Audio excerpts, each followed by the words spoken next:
Divine greetings and blessings to all our friends and family from all over the world.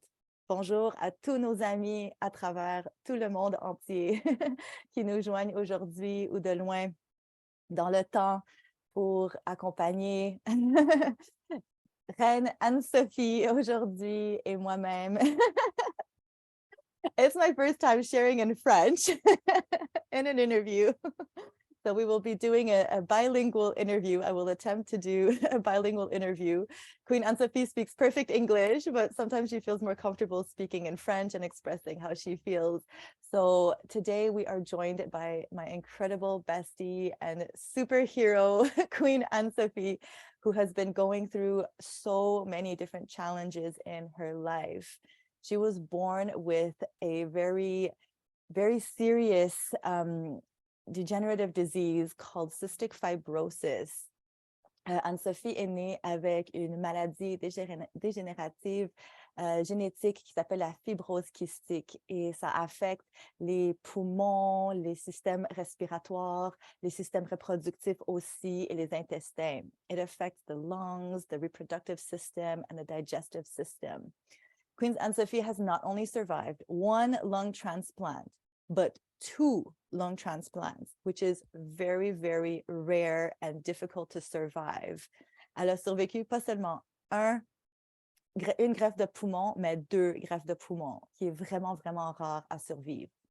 Elle a été déclarée morte comme je ne sais pas combien de fois, how many times, elle a eu des arrêts cardiaques, she had heart attacks, she was declared dead a few times, and she came back to life. Like, she is literally a miracle. C'est un miracle absolument qu'elle soit encore en vie aujourd'hui. Et puis depuis quelques mois, elle a contracté la COVID.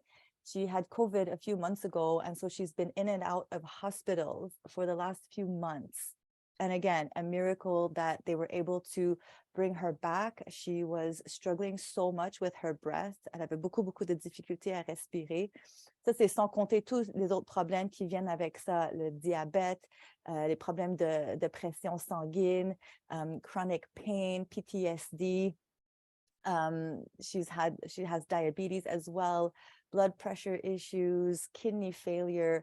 She takes 40 different medications every single day. She gets probed and bothered day and night at the hospital. Elle a beaucoup, beaucoup de traitements à faire, beaucoup de restrictions dans sa vie et d'obligations. So her life has really been really challenging. And still, as you can see, she is smiling, she is positive, she is full of hope, and she is such an incredible, incredible woman, friend, sister, soon-to-be wife, daughter, and auntie. Elle est vraiment une personne incroyable, une bonne amie, une fiancée qui va se marier bientôt, une sœur, une tante, et qui reste tellement positive, qui a toujours le sourire au visage et qui a tellement d'espoir. Et elle a une belle connexion avec sa puissance supérieure, avec Dieu. Et je l'adore tellement. C'est vraiment une personne incroyable dans ma vie. On s'est rencontrés depuis plusieurs années. She's also a recovering addict. And so another warrior conquering thing. This is where we met. We met in therapy a few years ago as we were both overcoming addictions. And she is going to share with us today her incredible, incredible journey, and hopes to inspire you and hopes to give you strength to conquer your own battles within. Alors aujourd'hui, elle va nous partager son histoire dans l'espoir de vous donner du courage et de la force à continuer à croire en vous et aussi à persévérer dans vos épreuves dans votre vie. So without further ado, Anne-Sophie, please introduce yourself. Tell us a little bit about your journey, and I will open the space. Je vais te donner de l'espace pour parler, et puis après ça, on va rentrer dans quelques questions. Alors, merci beaucoup, premièrement, pour être ici avec nous aujourd'hui. Ben, je suis un peu gênée. Merci tellement, Aline, c'est tellement comme une belle introduction, c'est tellement touchant tout ce que tu dis. Ouais, Ouais, fait que c'est ça, moi, je suis née avec une maladie dégénérative incurable, chronique, puis mortelle. Je pense que quelqu'un va rentrer dans ma chambre. Oh non. J'entends vraiment pas. Ouais. OK. Mais j'ai toujours eu des pronostics. Quand je suis née, mon espérance de vie, c'était à peu près 20 ans. Euh, j'ai grandi avec une énorme urgence de vivre. J'ai comme une intensité en moi. Je veux tout faire tout de suite. Je veux absolument rien manquer. J'ai toujours eu le faux mot. Euh, puis, euh, j'ai aussi grandi avec une grosse culpabilité parce que... Oh merde, attends, ça cogne. Oui? C'est bon, c'est vous débrancher. Ah oui, ça va pas long. I could take the time to translate in the meantime. OK, oui. So she was born with an Attends, incurable... attends. Je suis gênée. OK. Tu peux enlever ton vidéo aussi si tu veux, si tu te sens pas à l'aise. C'est bon, Aline. OK. So she was born with an Ah non, ça incurable... marche pas. OK, whatever, c'est pas grave.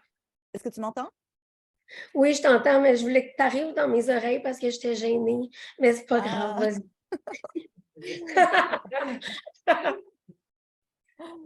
So yeah, her disease is incurable, chronic, degenerative, with a very low expectancy, life expectancy.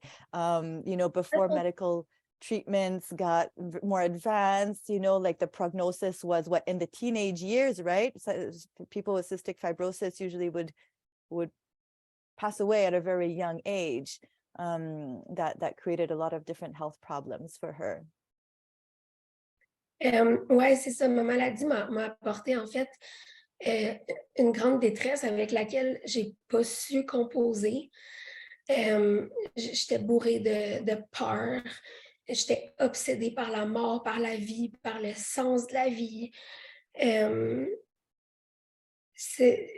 me sentais vraiment comme une extraterrestre à l'école parce que toutes mes amies à 6-7 ans, ils jouaient comme à Mario Bros, au roi de la montagne. Puis moi, j'étais juste obsédée par la mort. Puis j'ai toujours mis des masques pour pouvoir connecter avec les autres, pour être incluse, pour que les autres m'aiment. Puis aussi, je me suis beaucoup sentie comme une charge pour tout le monde, comme j'avais l'impression d'être un paquet de troubles parce que c'est tellement une maladie exigeante avec beaucoup, beaucoup de traitements, de discipline. J'avais l'impression d'être une source d'inquiétude pour mes parents. Fait que je m'aimais pas beaucoup. En fait, c'est ça, je m'aimais pas. Puis j'étais comme toute habitée par ce mal-être-là en grandissant. Tu veux-tu traduire ou on continue? Oui, je vais prendre une minute pour traduire. Yes, so she talked about at the beginning how she had an urge to experience life because of her situation. She wanted to like swallow it up. She was hungry for experiences and she felt like she was always going to miss out. She grew up with an obsession with death from a very young age when like kids at 6 or 7 years old were playing video games and Mario Brothers. She was like thinking of death and dying, which is, not something that most kids think about at such a young age. And she also had a big guilt feeling because it was a disease that required so much attention and so much help and support that it was taking so much time from her parents and those around her. So she grew up feeling very, very bad and guilty, like she didn't want everybody to, have to go through that for her. Est-ce que j'ai manqué quelque chose? Non, c'est bon. Okay. Puis, mais c'est ça. Vers 16 ans, j'ai commencé à avoir des troubles alimentaires. J'ai développé une anorexie vraiment, vraiment sévère. Puis, je me suis servi de ma maladie pour cacher l'anorexie parce que j'étais tellement malade que c'était normal que je sois vraiment maigre. Avec les médicaments que j'avais, c'est normal que j'ai des nausées puis que je vomisse. Puis ça a juste augmenté ma culpabilité parce que je me détruisais. Alors que tout le monde s'inquiétait pour moi, puis que ma maladie, puis ma dégénérescence avait tellement d'impact autour de moi. Mais c'est ça, l'anorexie puis la boulimie, c'était tellement fort.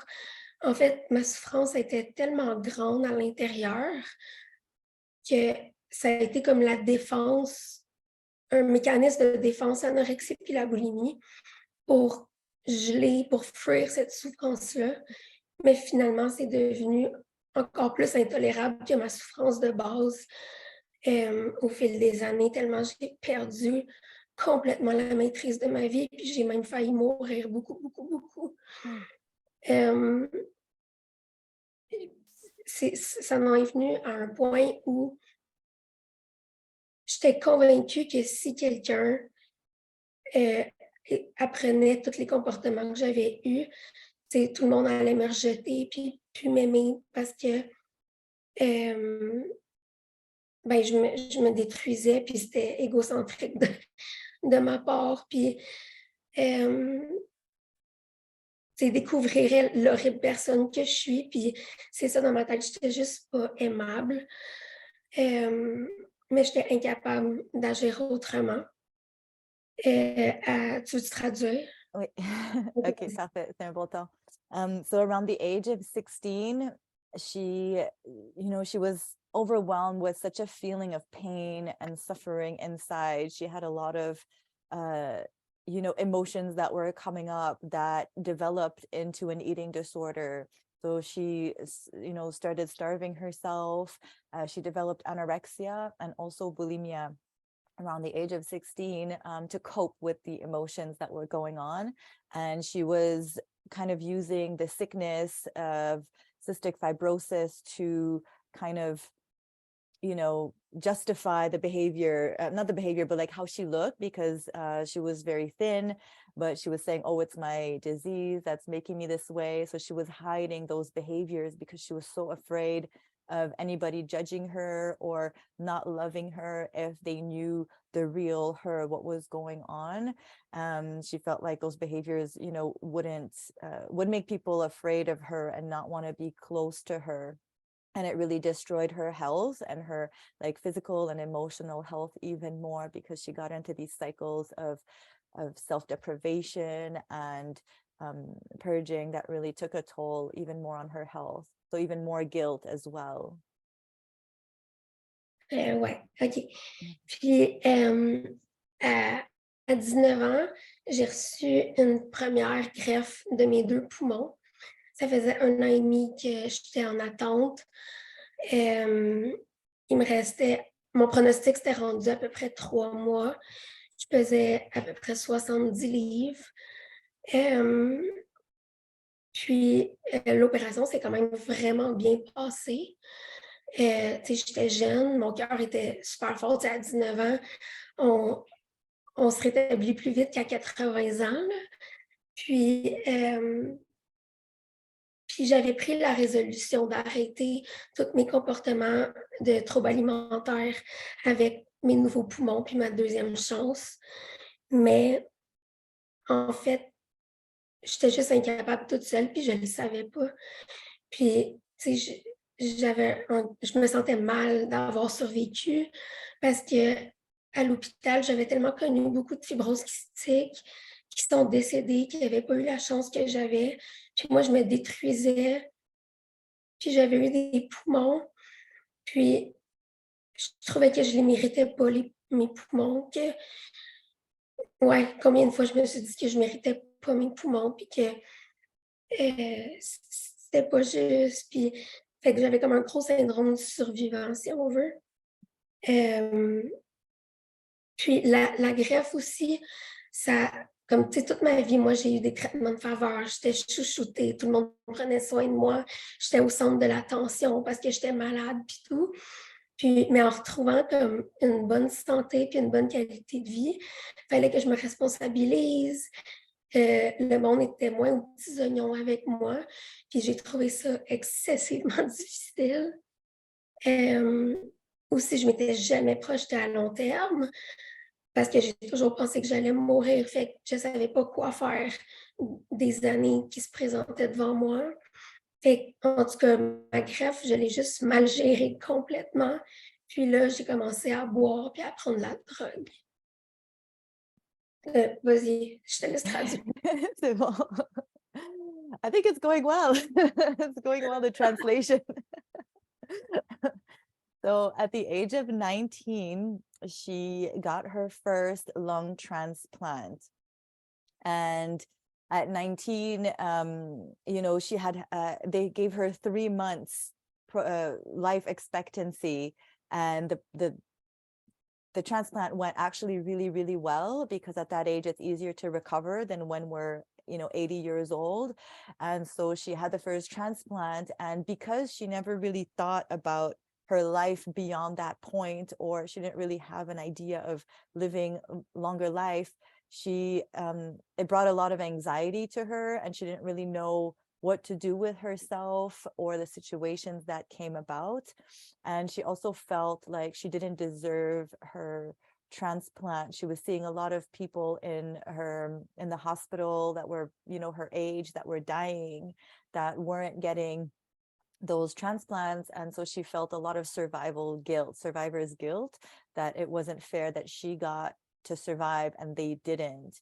And also after that, like she was always very well taken care of, and everybody was very attentive to her because of her illness. And so when she got the transplant and she started doing better and getting healthier, people weren't so you know, like, they were letting her live a little bit more, and she wasn't used to that. So she missed that, you know, special attention and care that everybody was giving to her. So her whole life was like, what the heck now?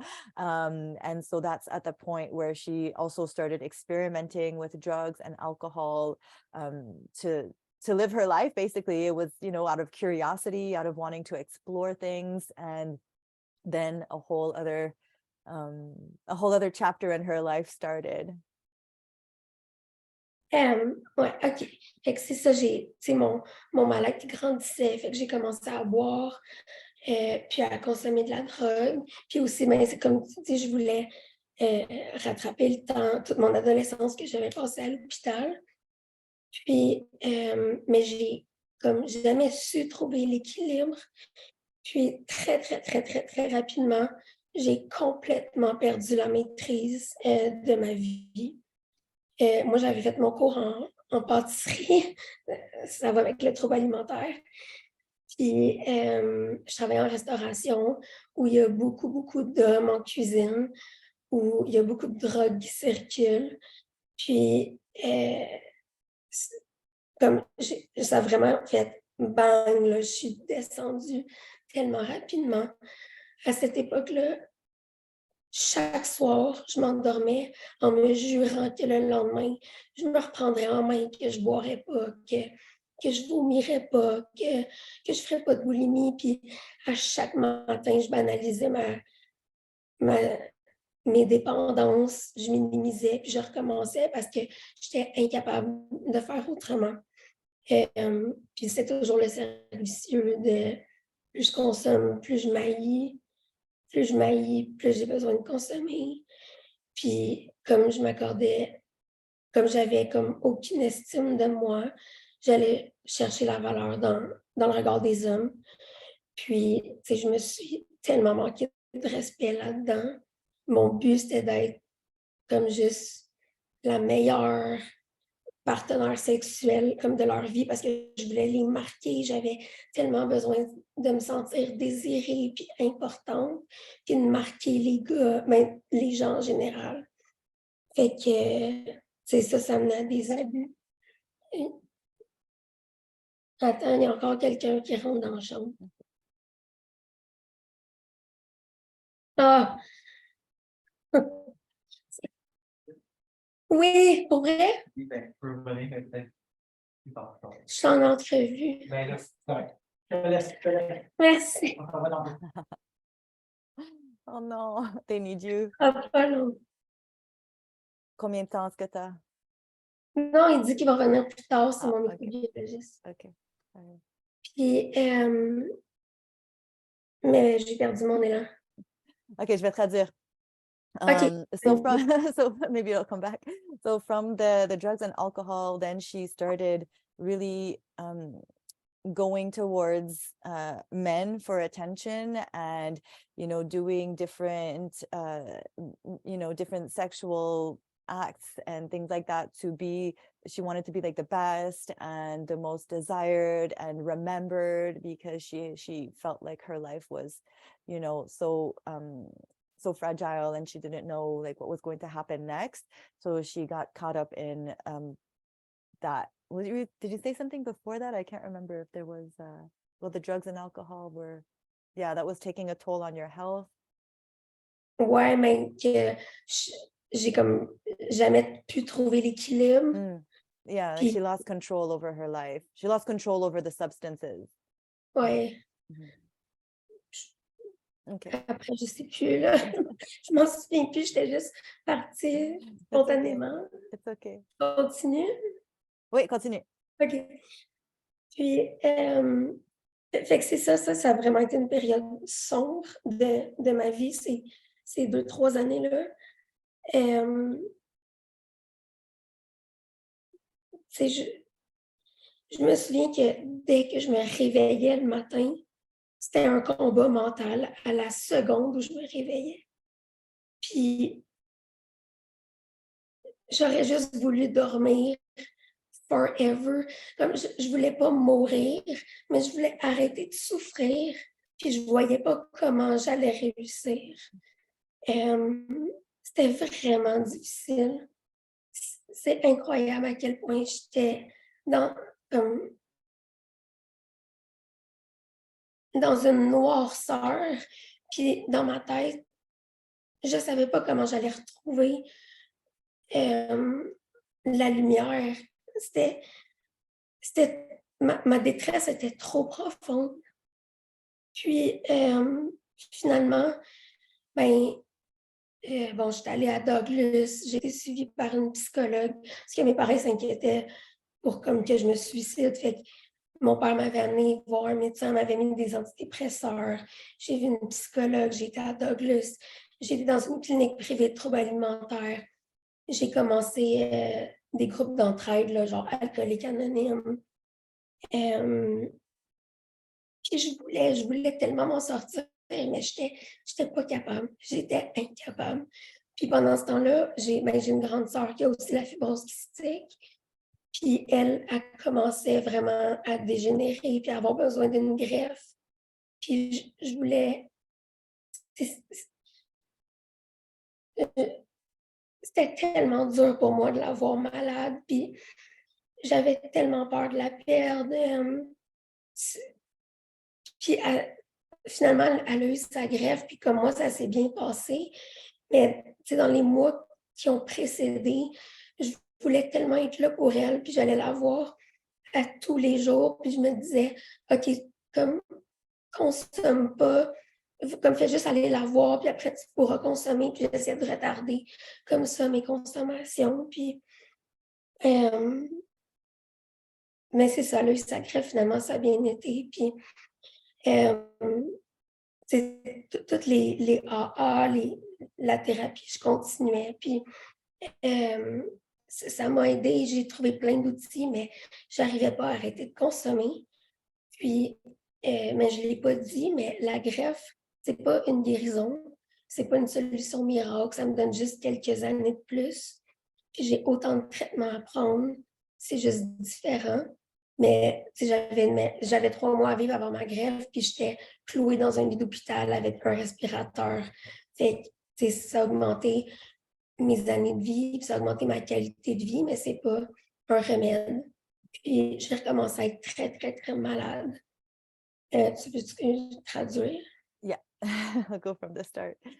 I had bullet points to remember. Okay, so yeah, so she was waking up every day with already like this idea that it was going to be so hard to face the day, you know, with the drugs and alcohol. She didn't really want to die, but she also didn't know how she was going to get out of this. She was stuck in a prison of using and drugs that she just didn't know how to make her way out of. It was very hard for her to see the light at the end of the tunnel.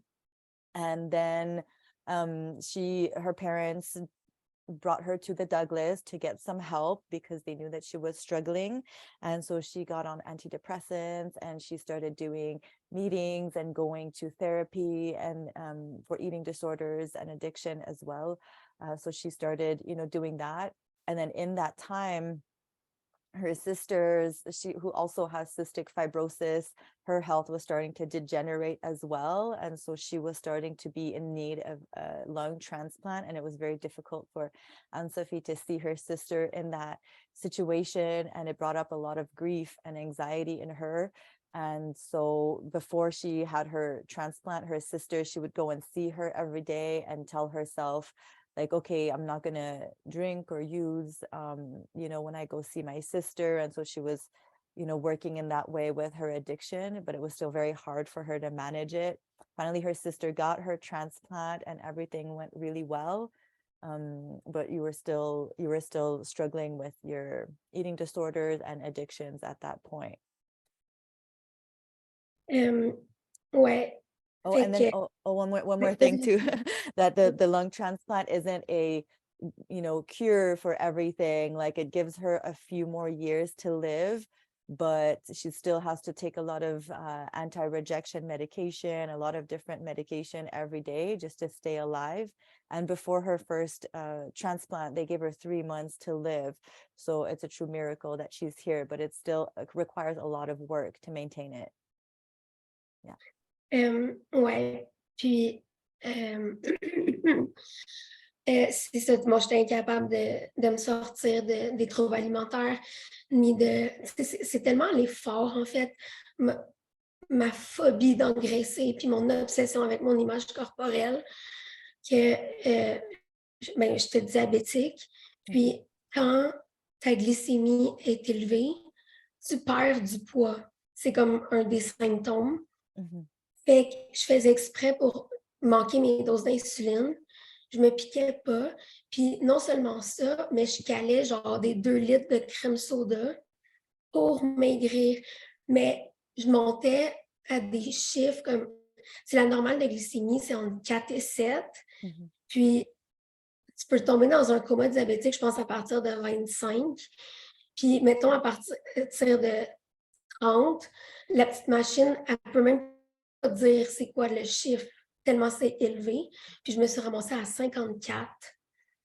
Puis ça, je faisais ça à tous les jours, là, pendant des jours entiers. J'étais dans ces états-là à boire du crème soda pour maigrir, même si ça mettait ma vie en jeu. C'était tellement, tellement fort, là, l'addiction, les troubles alimentaires, en tout cas. Fait que, mais c'est ça, je suis retombée malade. Puis, je suis restée à l'hôpital pendant 4 mois. Là, je payais comme du monde pour qu'ils m'apportent de l'alcool. Je les payais soit comme en argent ou en nature, si on veut, parce que j'avais plus aucun amour propre. Puis, comme j'étais prête à tout pour boire et consommer, j'étais incapable de me vivre à jeun. Puis j'ai fait une overdose. J'ai vraiment failli mourir, j'ai des dépression respiratoire. Mais en tout cas, j'étais dans un hôpital, fait qu'il y avait beaucoup de va-et-vient, puis ils m'ont vu. Fait que, je suis pas morte, mais c'est ça, j'ai fait des psychoses, perdu du contact avec la réalité pendant plusieurs jours. Et je me suis vraiment rendue à des points extrêmes. Puis, quand j'ai mon congé d'hôpital, là, je suis rentrée en thérapie où on s'est rencontrés. Tu veux-tu traduire? Okay, go. So the eating disorder had gotten so severe that she would even manipulate her diabetes. She has diabetes type 1. So in her case, the normal glycemic index would be from 4 to 7.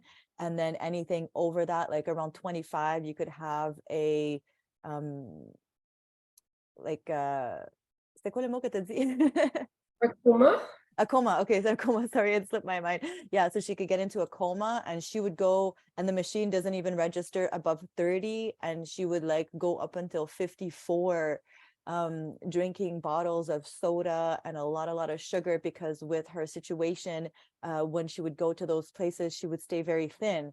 So she was really obsessed with being so thin that she would put herself in a lot of danger with her glycemic intake.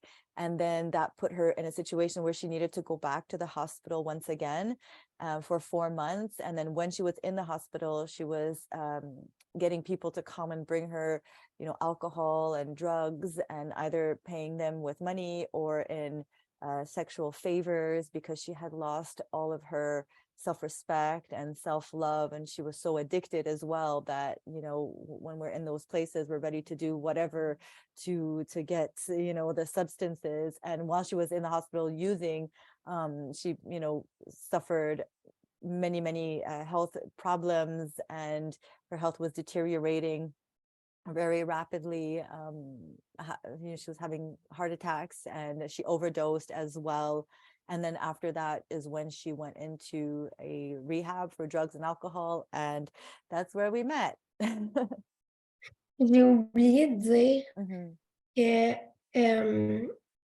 à 6 ans, j'ai rencontré une fille à l'hôpital qui avait la même maladie que moi. Elle s'appelait Vanessa, puis on est devenus proches comme ça. On avait les mêmes... C'était la seule qui pouvait me comprendre, mais avec ma sœur. Mais je ne sais pas pourquoi ma sœur et moi, on n'a comme jamais tant parlé en profondeur de ça. Puis avec Vanessa, on avait les mêmes peurs, les mêmes espoirs, les mêmes rêves, les mêmes difficultés, les mêmes complexes. On était pareils, on a vécu ensemble à l'hôpital. Puis elle, malheureusement, était assez seule. Puis elle n'était pas admissible à recevoir une greffe parce que c'est tellement une grosse opération qu'il faut absolument une personne ressource qui va s'occuper de toi avant, pendant, après. Fait qu'il la laissait mourir, en fait. Puis mon père l'a adoptée légalement pour qu'elle puisse recevoir sa greffe, puis s'occuper d'elle. Wow. Après son opération, est allée vivre chez lui pendant plus que 6 mois. Il a payé son cours de toilettage parce qu'elle rêvait d'être toiletteuse. Il a payé ses cours de conduite pour qu'elle puisse avoir une auto. Puis on s'est toujours soutenus. Puis on se partageait une bague. C'était tout le temps celle qui était le plus malade qui avait la bague.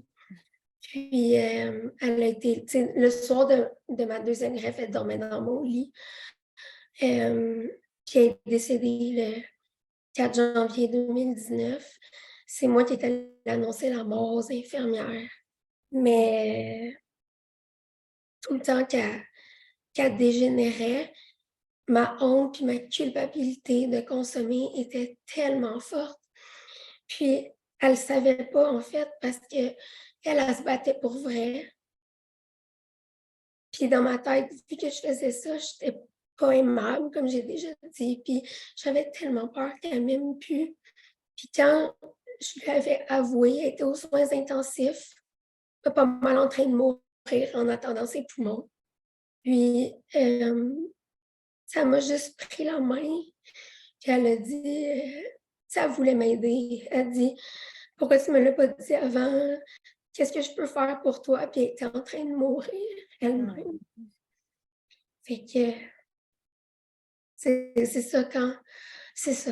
Comme ma culpabilité de me détruire était tellement forte.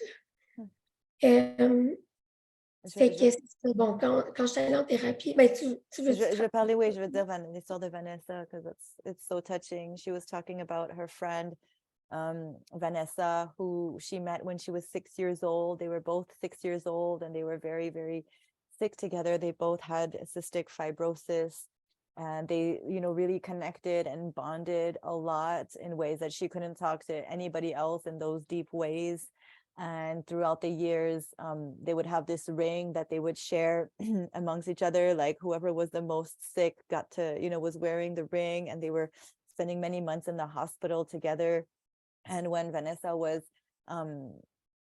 her health was starting to degenerate and she was in need of a lung transplant, but because she was very alone, she didn't have family that could take care of her, and that was one of the requirements, somebody to take care of her like before, during, and after the transplant. So Anne-Sophie's dad adopted her legally, to be able for her to get her lung transplant, and he took care of her during and after, before her transplant, and even she went to go live with him for 6 months after, and he got her paid for her driver's license and her grooming certificate so that she could live her dream of being a pet groomer.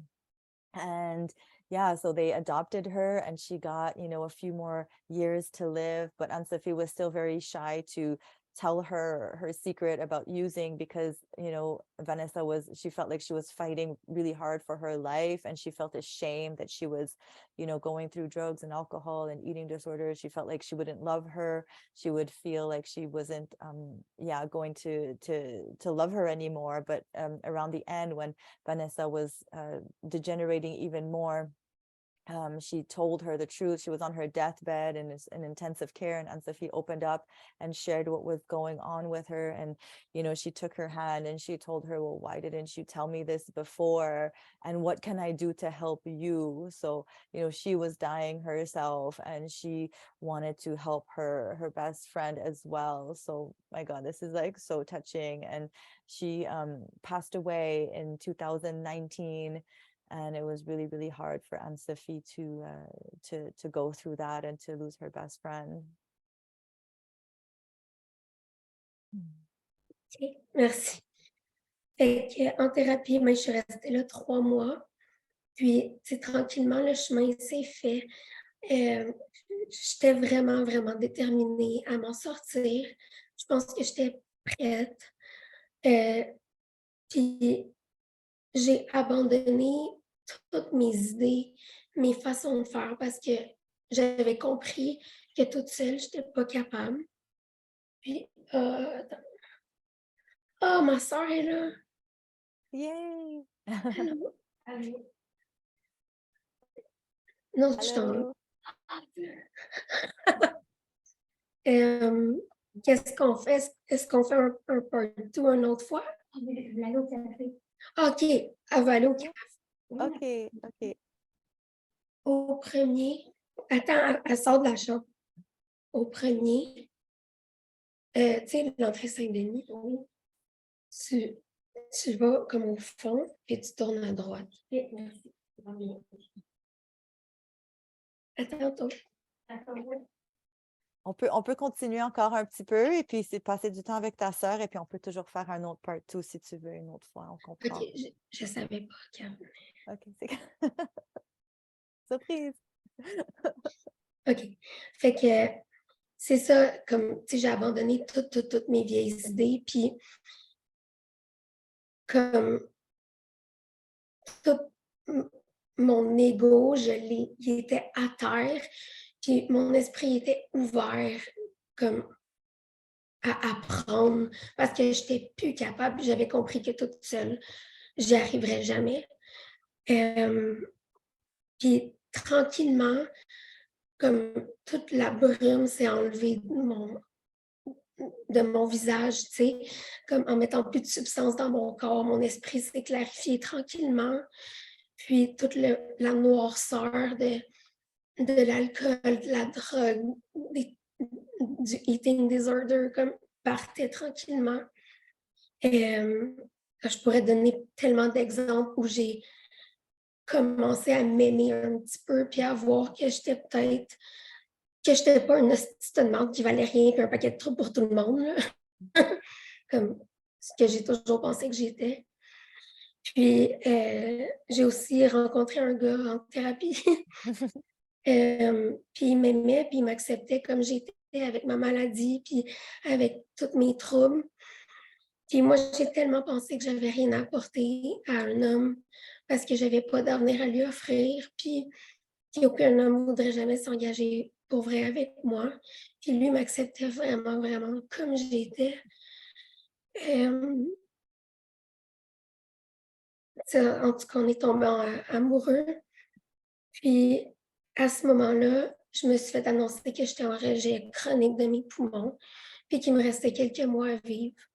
Juste comme je trouvais la sobriété, je trouvais le goût de vivre.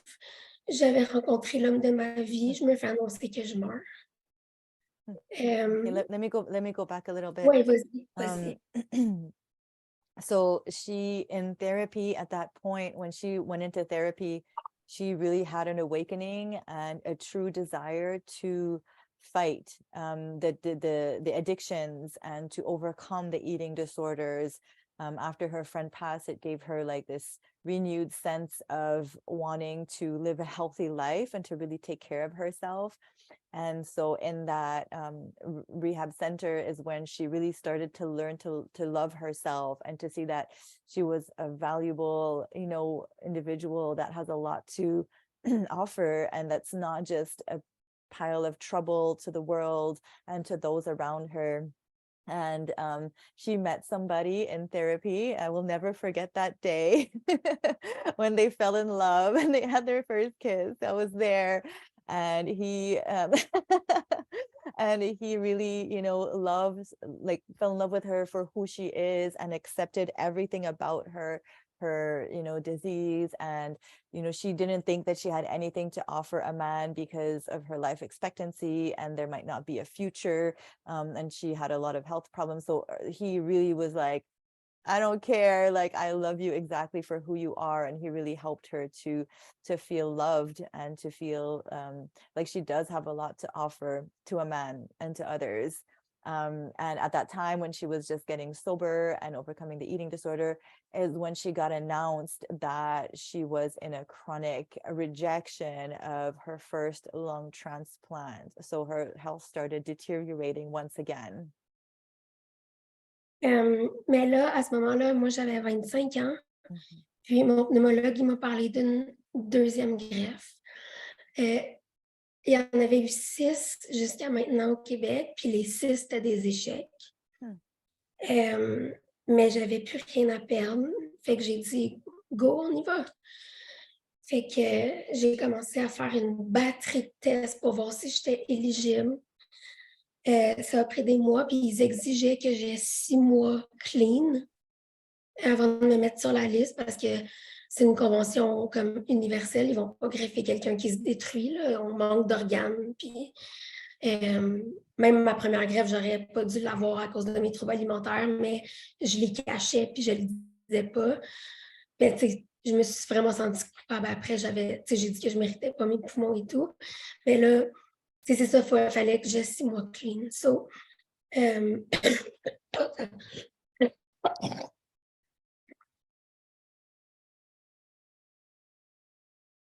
It's okay.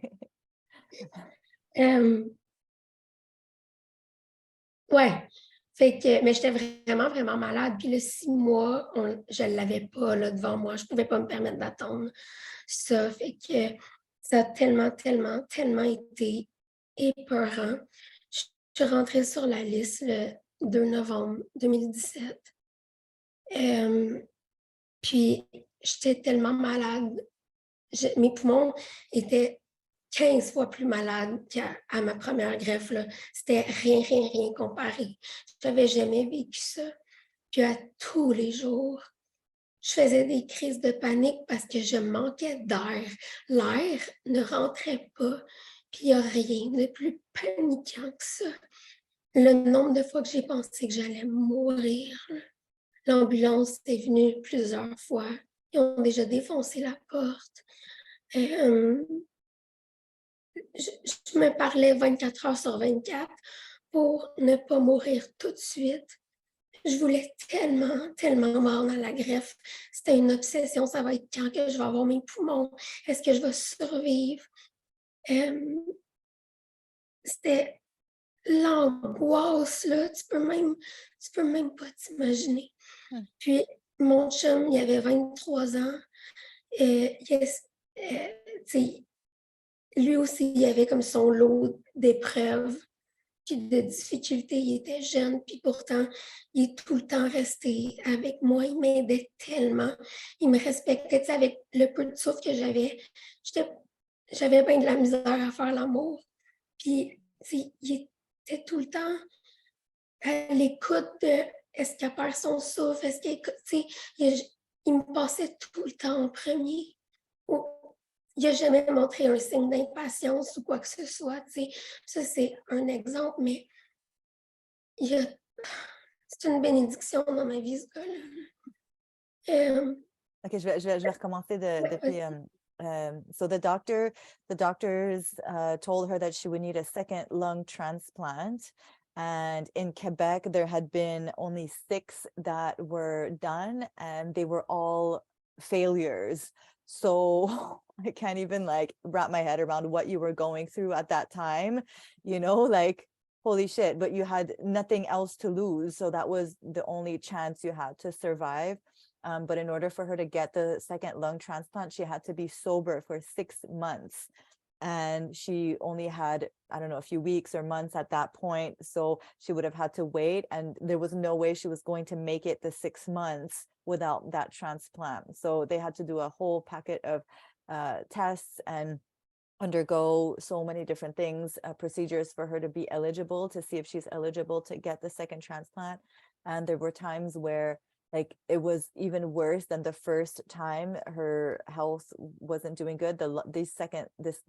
The lung transplant that she had, at some point she couldn't even breathe. Like there were moments where the air wasn't even making it inside of her, and she thought she was going to die so many times. The ambulance came to her house so many times, and even like tore down the wall at some point to get in and take her to the hospital because it was such a serious situation. And her partner, she describes him as her angel because he really, really was so patient and so loving and kind with her.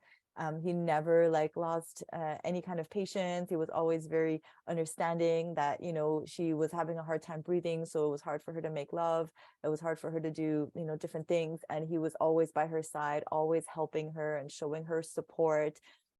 He was 23 at the time. And, even though he was going through his whole, his own issues, that he was always there to support her and be there by her side. And he still is today. And he's like such an amazing, amazing partner for real. And he really helped her a lot in this time. Moi, je viens d'avoir un flash. Je sais pas si tu te souviens, comme j'étais plus capable de faire l'amour, puis je voulais trouver des options, des alternatives. Puis on avait fait un photoshoot. How could I forget that? You still have those pictures? She asked me to do a photo shoot for her. It was hot. It was good. Ma bonbonne. I felt very honored that you asked me. OK. Puis, fait que c'est ça, finalement. Je suis rentrée à l'hôpital en ambulance le 8 avril. Puis, je me suis coupé les cheveux courts comme un gars parce que je n'arrivais plus à me laver. Fallait que je coordonne mes gorgées d'eau avec ma respiration. J'avais plus d'appétit. Moindrement que j'étais un petit peu pleine, comme j'avais l'impression que mon estomac pesait sur ma cage thoracique puis je ne pouvais plus respirer. C'était vraiment, vraiment, vraiment difficile. Je ne sais pas combien de fois j'ai fait des crises de panique à l'hôpital, combien de fois ils appelaient comme les soins intensifs pour venir dans ma chambre parce que j'arrivais plus à respirer, puis mon taux d'oxygène baissait dans mon sang. Finalement, je suis tombée dans le coma. Puis là, ils m'ont maintenue en vie. Ils m'ont mis dans un coma tellement, tellement profond que tous mes organes arrêtaient parce que moindrement que c'était mes poumons qui ventilaient, mon taux de CO2, il montait, puis je m'empoisonnais. J'ai eu comme des poumons artificiels qui respiraient pour moi. J'avais une infirmière, j'avais 3, une allo puis un spécialiste des poumons artificiels qui me surveillait 24 heures sur 24 parce que je pouvais mourir à n'importe quand. Puis finalement, j'ai eu ma greffe, mais in extremis, là, vraiment. Puis j'ai fait, ça s'est mal passé parce que j'étais trop mal en point. Puis j'ai fait 4 arrêts cardiaques, j'ai des cicatrices, là, des défibrillateurs. Le chirurgien a passé mon cœur dans ses mains.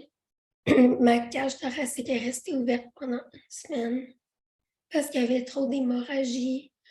Quand j'ai fait mes arrêts cardiaques, ben, j'ai manqué d'oxygène. Ça a créé de la nécrose sur plusieurs de mes organes.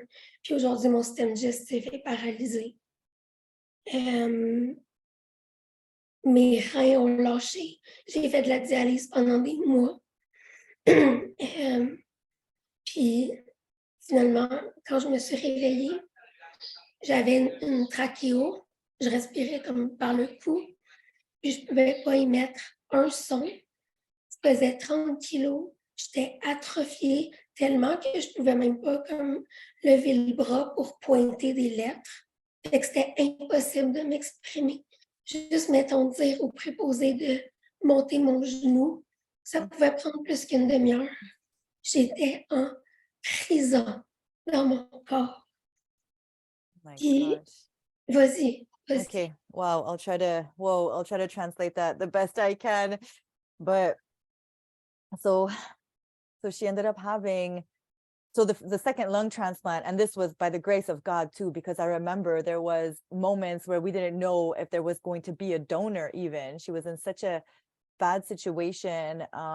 She was so tiny and on the verge of dying that the doctors put her on they induced a deep coma, so that all her organs would basically be pretty much shut down and barely alive, because if the lungs were functioning, it would like create so much CO2 in the body, and it could poison her and kill her. So they had her in such a deep coma that it was the only way that she could survive, and she was on artificial lungs as well to just keep her alive, and she was supervised 24/7 by doctors because she could just go at any moment in time. And this was while waiting for the transplant. And I remember even her sister went on the news to, tell people like sign your transplant card and things like that, because we didn't know where, because it has to be a very specific fit as well to get a transplant. It has to be like a similar size. It can't, like, she couldn't just receive any transplant from anybody. So that was like, oh my gosh, everybody was praying so much for her, and we literally didn't know if she was going to make it. And it's an absolute miracle that she made it through and she was able to receive that transplant, but it didn't come without complications. She was hemorrhaging so much inside that she had an open heart, like open chest for a week time. She was open up for a week, and she had many cardiac arrests. So 4 times they had to shock her back. She has scars on her chest from not sure how you call that, but the thing to like revive that thing. And then she had a tracheotomy in her neck as well. So after she woke up from this transplant, well, there was like necrosis in her intestine too. So now she has digestive paralysis because of being open for so long. And so she couldn't even speak after her transplant, and she was so weak that even to point to letters on a board was too much. So she couldn't express herself, even to say like, to the doctor to please move her leg or anything like that. It was a lot of effort and took a lot of time. So she was in a prison in her body. She was feeling, like a prisoner of her body for many weeks and months afterwards. Faut qu'on arrête. Qu'est-ce qu'on fait? Comme tu veux, est-ce que tu dois partir? OK, we're going to do a part 2 of this because her story continues. But we could wrap it up for now if you want to just say a few last words. So obviously Queen Anne-Sophie is still alive today. So she made it past that second transplant, which is super, super rare. And then the last few months have been another challenge. So maybe we'll do another video with, the last few months and what you've been going through. But, maybe you could leave us with a few words of, what has all of this brought in your life, like you're able to still be positive. You go and do public speaking to inspire others, from your journey. And although it has been so painful and not fun at all to be in your shoes, and nobody can even wrap their heads around everything that you went through, but maybe you could leave us with like, what do you feel your bigger purpose is here through all of that suffering? What have you learned that you are now sharing with others? Mais là, je peux pas te dire ça en 2 minutes. Okay. She can't say it in 2 minutes, she said. On en a pour genre 1 heure. Okay, all right. Any final words? We'll do another video. On va faire une autre vidéo. Ben, j'ai pas de punchline. Punchline. You don't need a punchline. Ben, vous saurez le reste au prochaine entrevue. All right. Perfect. She'll think of a punchline for the next one. All right. Mais merci beaucoup, Anne-Sophie, pour nous avoir partagé cette incroyable histoire. Et, thank you so much for sharing your incredible story with us. We are all praying for you and cheering you on. And let's definitely do another one. I am so grateful for you. And thank you for everybody who joined us as well to hear her incredible story. Maybe demain, We could do on that. s'en parle. OK. OK. Parfait. OK, je t'adore. Bye. OK, bye.